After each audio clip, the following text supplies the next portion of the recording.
जय गोस्वामी नाम का एक शख्स एक लगेज कंपनी में काम करता था। परिवार की जिम्मेदारियां थीं। किसी तरह से कंपनी में काम करके परिवार का गुजर बसर चल रहा था। आड़े वक्त में कुछ पैसों की जरूरत आन पड़ी तो किसी फाइनेंस कंपनी से 2 लाख रुपए का कर्जा ले लिया।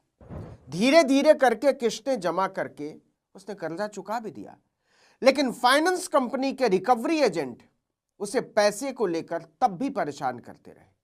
जेल भेजने की धमकी देते। रिकवरी एजेंटों ने इतना परेशान किया कि जय गोस्वामी एक दिन फंदे से झूल गए। मरने से पहले उन्होंने अपने माँ बाप के लिए एक चिट्ठी छोड़ी।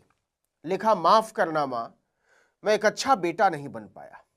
आप अंदाजा लगा सकते हैं कि उस परिवार का क्या हुआ होगा। जय गोस्वामी जैसी हजारों कहानियां हैं जिसमें चिंदियों में लिए गए बैंक कर्जे की वजह से लोगों ने अपनी जानें दे दी।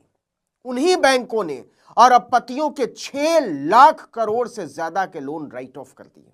जी हां, 6 लाख करोड़ से ज्यादा के कर्ज।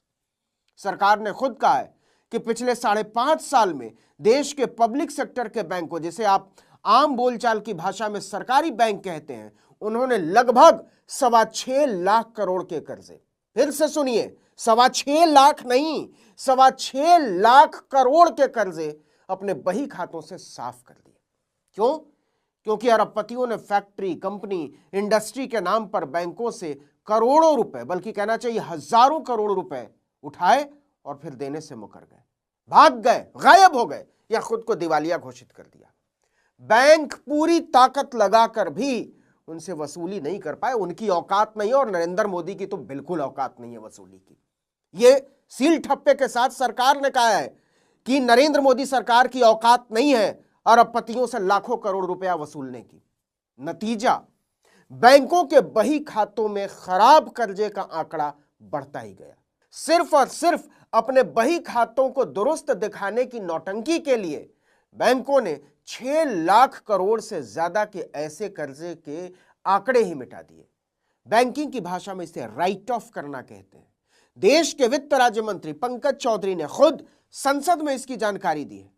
इसे और सीधे तरीके से कहें तो देश के अरबपतियों को 6 लाख करोड़ से ज्यादा का कर्जा देकर सरकार ने वसूली से हाथ झाड़ लिया और सरकार कहती है कि सब नियम कायदे के तहत हुआ है।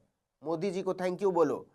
मतलब नियम कहता है कि गरीब लोगों की तो वसूली के लिए चमड़ी उधेड़ दो, उन्हें जान देने पर मजबूर कर दो और अरबपतियों को मौज कराओ। वित्त राज्य मंत्री ने बाकायदा जवाब में कहा कि सब कुछ रिजर्व बैंक के नियमों के तहत हुआ है, कुछ गैर कानूनी नहीं।